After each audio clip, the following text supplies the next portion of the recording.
Welcome to our online audio library. My name is Mr. Bookman. If you enjoy audiobooks, make sure you press the like button, subscribe, and turn on all notifications so you don't miss any of our new uploads. I just looked up today's book on our audio card catalog, and it is now playing and ready on your device. So, with that said, let's get right into the book.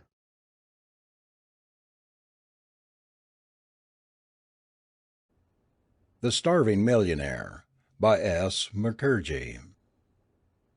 This story was also in the papers. It created a sensation at the time. Now it has been almost forgotten.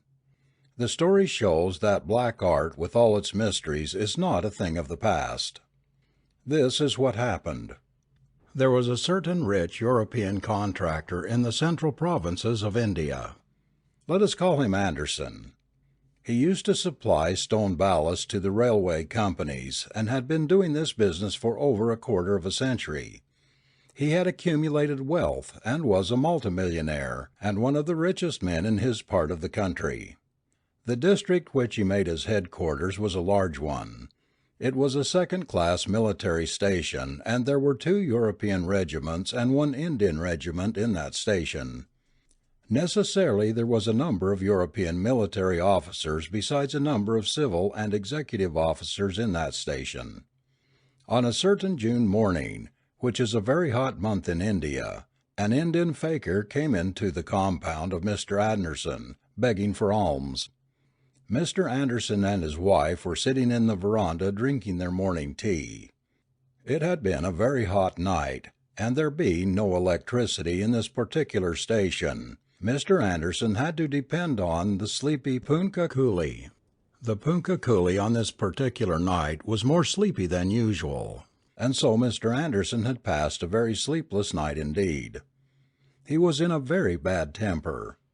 A whole life passed among Indian workmen does not generally make a man good-tempered, and a hot June in the Indian plains is not particularly conducive to sweet temper either. When this beggar came in, Mr. Anderson was in a very bad mood. As the man walked fearlessly up to the veranda, Mr. Anderson's temper became worse. He asked what the beggar wanted. The beggar answered he wanted food. Of course, Mr. Anderson said he had nothing to give. The beggar replied that he would accept some money and buy the food. Mr. Anderson was not in the habit of being contradicted. He lost his temper, abused the beggar, and ordered his servants to turn the man out. The servants obeyed. Before his departure, the beggar turned to Mr. Anderson and told him that very soon he would know how painful it was to be hungry. When the beggar was gone, Mr. Anderson thought of his last remark and laughed. He was a well-known rich man and a good paymaster. An order for £100 on a dirty slip of paper would be honored by his banker without hesitation. Naturally he laughed. He forgot that men had committed suicide by drowning to avoid death from thirst. Well, there it was. The bell announcing breakfast rang punctually at 10 o'clock in the morning. Mr. Anderson joined his wife in the drawing-room, and they went to the dining-room together. The smell of eggs and bacon and coffee greeted them, and Mr. Anderson forgot all about the Indian beggar when he took his seat. But he received a rude shock. There was a big live caterpillar in the fish. Mr. Anderson called the servant and ordered him to take away the fish and serve with eyes open next time. The servant, who had been in Mr. Anderson's service a long time, stared open-mouthed. Only a minute before there was nothing but fish on the plate. Whence came this ugly creature? Well, the plate was removed, and another put in its place for the next dish. When the next dish came, another surprise awaited everybody. As the cover was removed, it was found that the whole contents were covered with a thin layer of sweepings. The khansama, the servant who serves at the table, looked at Mr. Anderson, and Mr. Anderson at the khansama with a wild surmise. The cover was replaced and the dish taken away. Nothing was said this time. After about 5 minutes of waiting, a third covered dish was brought. When the cover was removed, the contents were found mixed with stable sweepings. The smell was horrible, and the dish was at once removed. This was about the limit. No man can eat after that. Mr. Anderson left the table and went to his office, without breakfast. It was the habit of Mr. Anderson to have his lunch in his office.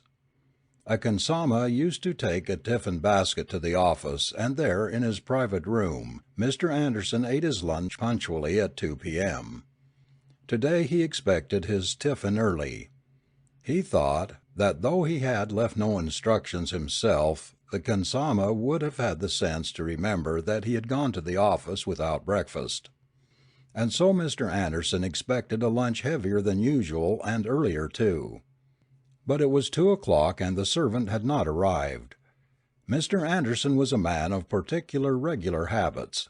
He was very hungry, and the thought of the beggar in the morning made him angry too. He shouted to his punkah coolie to pull harder. It was 2:15 and still the khansama would not arrive. It was probably the first time in 20 years that the fellow was late. Mr. Anderson sent his chaprassi peon to look for the khansama at about 2:30.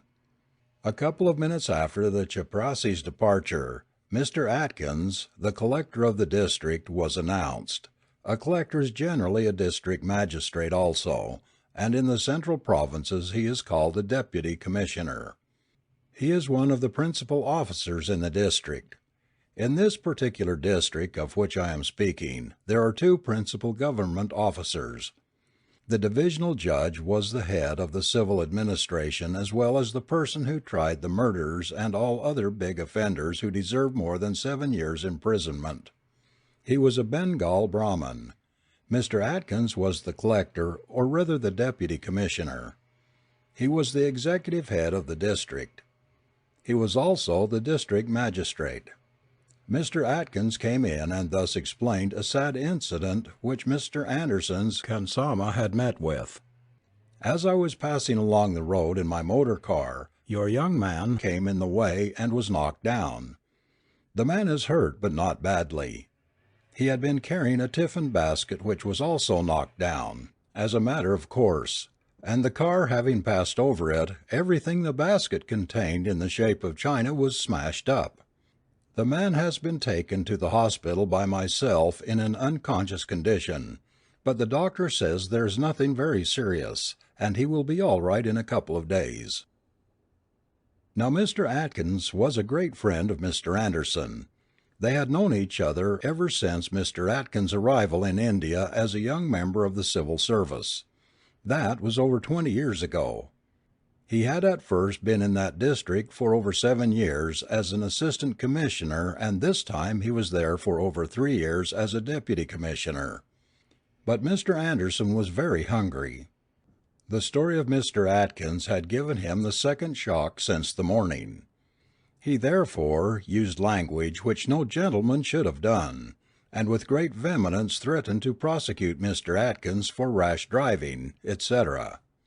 Mr. Atkins was a very good-natured man. He knew the temper of Mr. Anderson, but he had never seen Mr. Anderson so angry before. He therefore beat a hasty retreat, wondering whether Anderson had not gone mad. He would not have told anybody what happened in Anderson's office if he had known the starving condition of the millionaire. But as it happened, he repeated the fine language that Anderson had used in the club that same evening. Everybody who heard his story opined at the time that Anderson was clearly off his head. Mr. Anderson and his wife were expected at the club, but they did not turn up. When Mr. Atkins went home he got a letter from Anderson in which the latter had apologized for what he had said in the office that afternoon. In the letter there was a sentence which was rather enigmatic.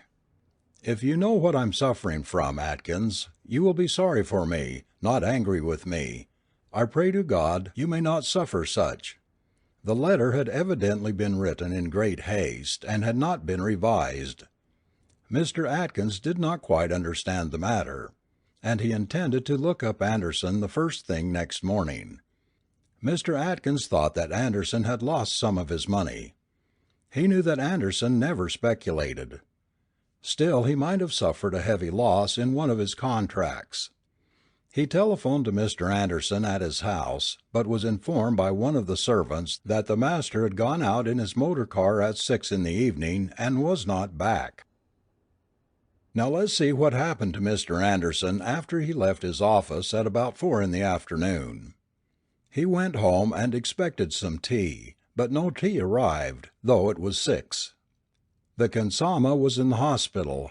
The cook was called, and he humbly offered the following explanation. As soon as Hazor, Your Honor, came back, I ordered the khidmatgar, the cook assistant, to put the kettle on the fire. This is the ordinary duty of the khidmatgar. There was a bright coal fire in the stove, and the khidmatgar put the kettle upon it.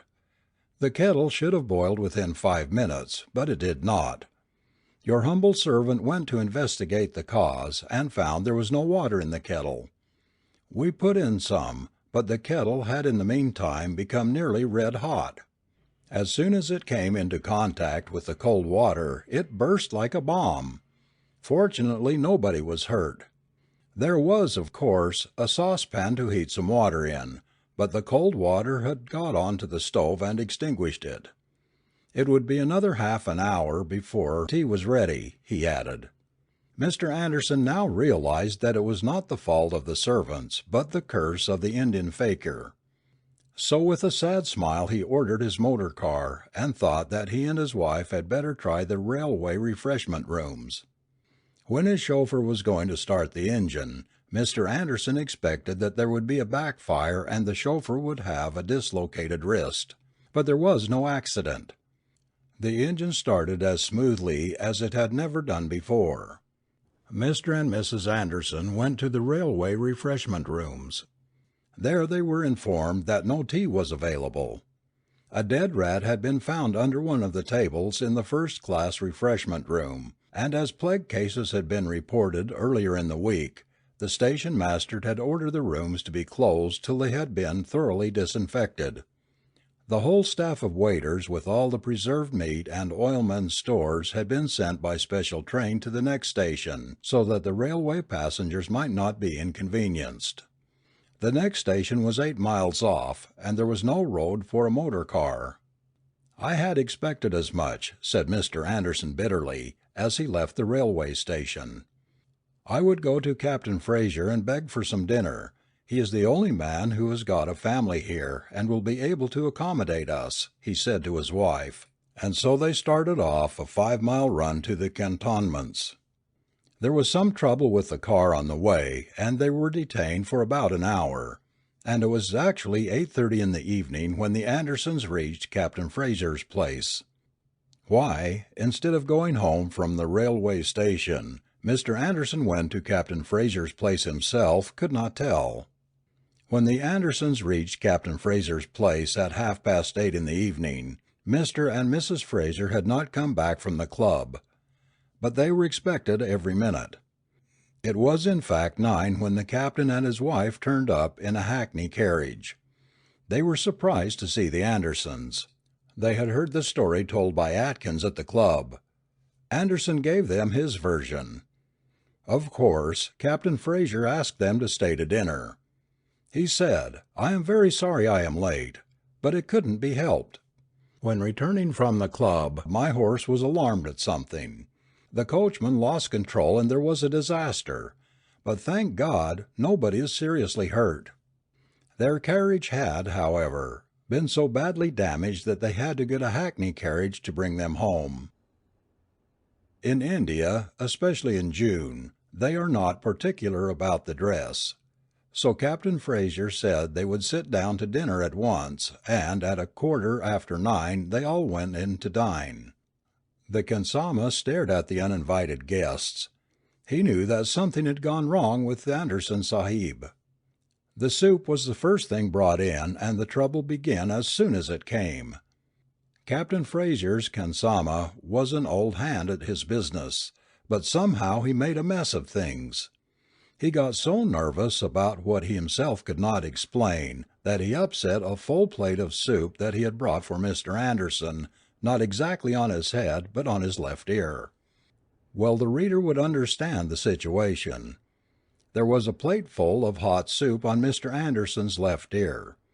The soup should have got cold, because it had waited long for the captain's return from the club, but the cook had very prudently warmed it up again, and it had become very warm indeed. Mr. Anderson shouted, and the khansama let go the plate. It fell on the table in front of Mr. Anderson on its edge and rolled on.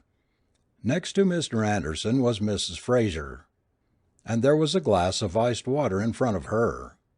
The rolling soup plate upset the glass, and the water and the glass and the plate all came down on Mrs. Fraser's lap, the iced water making her wet through and through. She was putting on a muslin gown. She had to go and change. Mrs. Anderson at this point got up and said that they would not spoil the Frasers' dinner by their presence. She said that the curse of the Indian fakir was on them, and if they stayed the Frasers would have to go without dinner. Naturally, she anticipated that some further difficulty would arise there when the next dish was brought in. The Frasers protested loudly, but she dragged Mr. Anderson away. She had forgotten that she had had her lunch and her husband had not. While going in their motor car from Mr. Fraser's house to their own, they had to pass a bazaar on the way. In the bazaar there was a sweetmeat shop. Mr. Anderson, whose condition could be better imagined than described, asked his chauffeur to stop at the sweetmeat shop. It was a native shop with a fat native proprietor sitting without any covering upon his body on a low stool. As soon as he saw Mr. Anderson and his wife he rushed out of his shop with joined palms to inquire what the gentleman wanted. Mr. Anderson was evidently very popular with the native tradesmen and shopkeepers.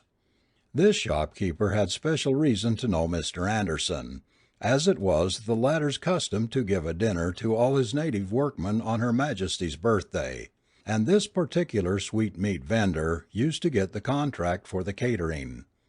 The birthday used to be observed in India on the 24th May, and it was hardly a fortnight that this man had received a check for a pretty large amount from Mr. Anderson, for having supplied Mr. Anderson's native workmen with sweets. Naturally he rushed out of his shop in that humble attitude. But in doing so he upset a whole dishful of sweets, and the big dish with the sweets went into the roadside drain. All the same the man came up and wanted to know the pleasure of the sahib.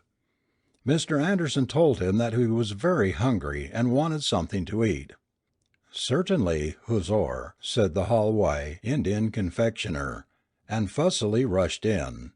He brought out some native sweets in a dona cup made of leaves, but as misfortune would have it, Mr. Anderson could not eat anything. There was any amount of petroleum in the sweets. How it got in there was a mystery. Mr. Anderson asked his chauffeur to proceed. For fear of hurting the feeling of this kind old Halwai, Mr. Anderson did not do anything then, but scarcely had the car gone 200 yards when the dona with its contents untouched was on the road. Mr. Anderson reached home at about 10:30. He expected to find no dinner at home, but he was relieved to hear from his bearer that dinner was ready. He rushed into his bathroom, had a cold bath, and within 5 minutes was ready for dinner in the dining room. But the dinner would not come. After waiting for about 15 minutes, the bearer, butler and footman combined, was dispatched to the kitchen to inquire what the matter was. The cook came with a sad look upon his face and informed him that the dinner had been ready since 8:30 as usual, but as the sahib had not returned, he had kept the food in the kitchen and come out leaving the kitchen door open. Unfortunately, Mr. Anderson's dogs had finished the dinner in his absence, probably thinking that the master was dining out. In a case like this, the cook, who had been in Mr. Anderson's service for a long time, expected to hear some hard words, but Mr. Anderson only laughed loud and long. The cook suggested that he should prepare another dinner, but Mr. Anderson said that it would not be necessary that night. The chauffeur subsequently informed the cook that the master and his wife had dined at Captain Fraser's, and finished with sweets at Gopal Halwai's shop. This explained the master's mirth to the cook's satisfaction. What happened the next day to Mr. Anderson need not be told. It is too painful and too dirty a story. The fact remains that Mr. Anderson had no solid food the next day either. He thought he should die of starvation. He did not know how much longer the curse was going to last, or what else was in store for him. On the morning of the third day, the bearer came and reported that a certain Indian faker had invited Mr. Anderson to go and breakfast with him. How eagerly husband and wife went. The faker lived in a miserable hut on the bank of the river. He invited the couple inside his hut and gave them bread and water. Here was a clean, healthy-looking bread after all, and Mr. Anderson never counted how many loaves he ate. But he had never eaten food with greater relish and pleasure in his life before. After the meal the faker, who evidently knew Mr. Anderson, said, "Sahib, you are a great man and a good man too. You are rich and you think that riches can purchase everything. You are wrong. The giver of all things may turn gold into dust, and gold may, by his order, lose all its purchasing capacity. This you have seen the last 2 days. You have annoyed a man who has no gold, but who has power. You think that the deputy commissioner has power, but he has not. The deputy commissioner gets his power from the king. The man whom you have offended got his power from the King of Kings. It is his pleasure that you should leave the station. The sooner you leave this place, Sahib, the better for you, or you will starve. You can stay as long as you like here, but you will eat no food outside this hut of mine. You can try. You can go now and come back for your dinner when you require it." Mr. Anderson came back to the faker's cottage for his dinner, with his wife, at 9 in the evening. Early the next morning he left the station and never came back. Within a month he had left India for good.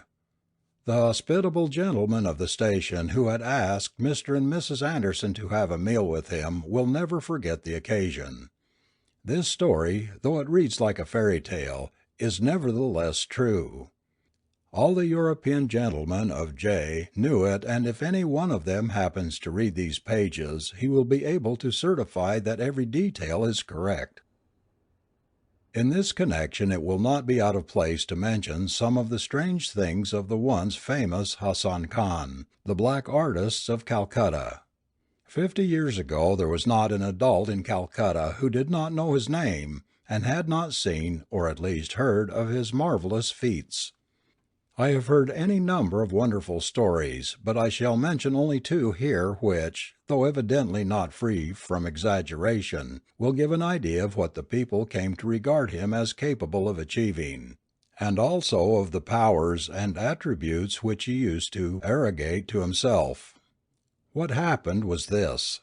There was a big reception in a government house at Calcutta. Now a native of Calcutta of those days knew what such a reception meant. All public roads within half a mile of Government House were closed to wheeled and fast traffic. The large compound was decorated with lamps and Chinese lanterns in a manner that baffled description. Thousands of these Chinese lanterns hung from the trees and twinkled among the foliage like so many colored fireflies. The drives from the gates to the building had rows of these colored lanterns on both sides. Besides, there were colored flags and Union Jacks flying from the tops of the poles, round which were coiled wreaths of flowers, which also served to support the ropes or wires from which these lanterns were suspended. The main building itself was illuminated with hundreds of thousands of candles or lamps, and looked from a distance like a house on fire. From close quarters you could read, "Long live the Queen," written in letters of fire on the parapets of the building, and could see the procession of carriages that passed up and down the drive so artistically decorated, and wonder that the spirited horses did not bolt or shy or kick over the traces when entering those lanes of fire. There were no electric lights then in Calcutta or in any part of India, no motor cars, and no rubber-tired carriages. On a reception night lots of people come to watch the decorations of Government House. Nowadays Government House is illuminated with electricity, but I am told by my elders that in those days, when tallow candles and tiny glass lamps were the only means of illumination, the thing looked more beautiful and gorgeous. The people who come to see the illumination pass along the road and are not allowed to stop.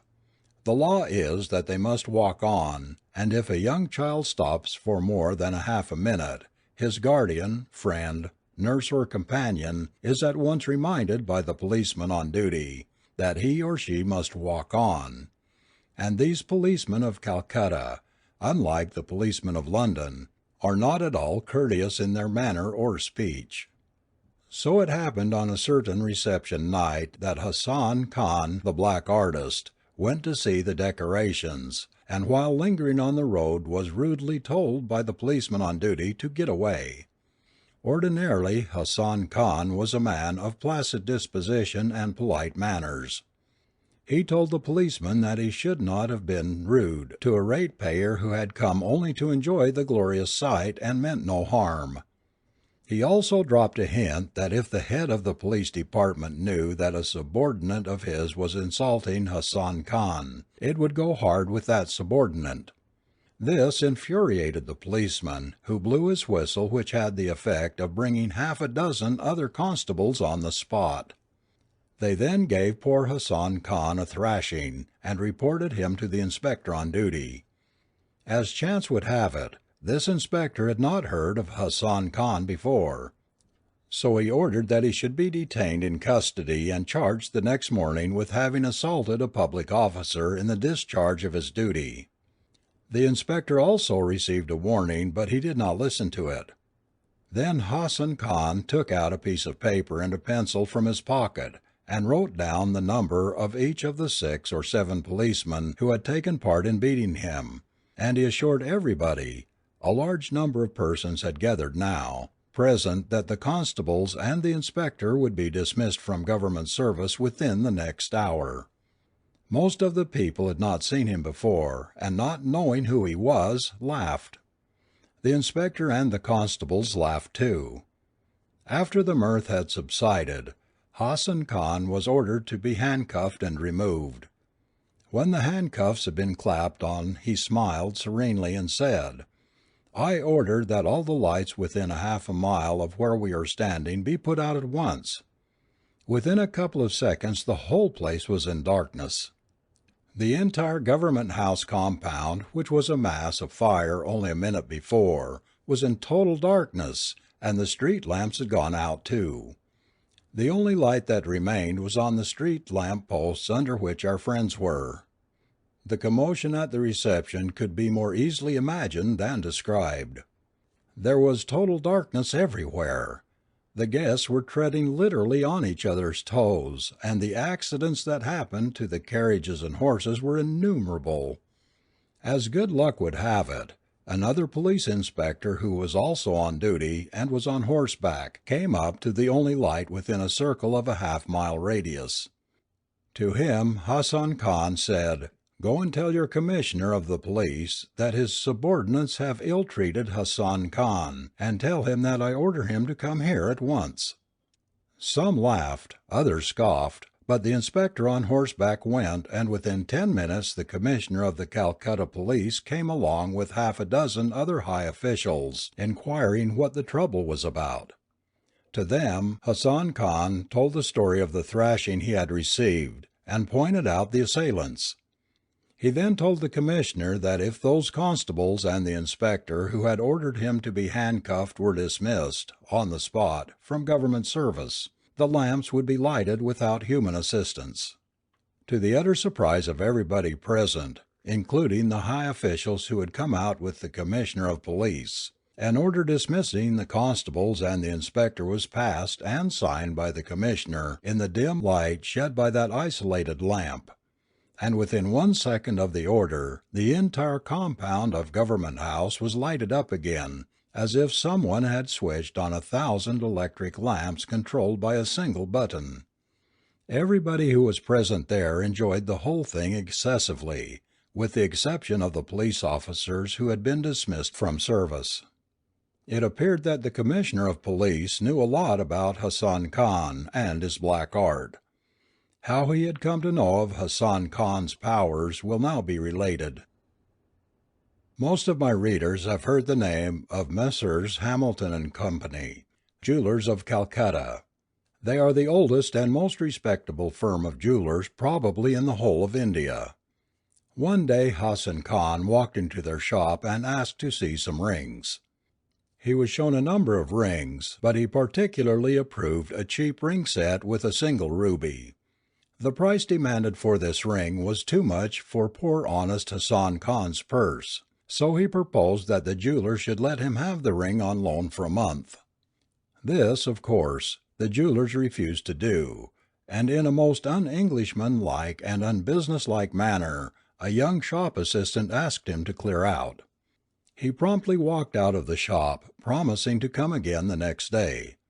Before going out of the shop, however, he told one of the managers that the young shop assistant had been very rude to him and would not let him have the ring for a month. The next day there was a slight commotion in Hamilton's shop. The ring was missing. Of course, nobody could suspect Hassan Khan because the ring had been seen by everybody in the shop after his departure. The police were communicated with and were soon on the spot. They were examining the room and the locks and recording statements when Hassan Khan walked in with the missing ring on his finger. He was at once arrested, charged with theft and taken to the police station and locked up. At about midday he was produced before the magistrate. When he appeared in court he was found wearing 10 rings, one on each finger. He was remanded and taken back to his cell in the jail. The next morning when the door of his cell was opened, it was found that one of the big almirahs in which some gold and silver articles were kept in Hamilton's shop was standing in his cell. Everybody gazed at it dumbfounded. The almirah with its contents must have weighed 50 stones. How it got into the cell was beyond comprehension. All the big officers of government came in to see the fun and asked Hassan Khan how he had managed it.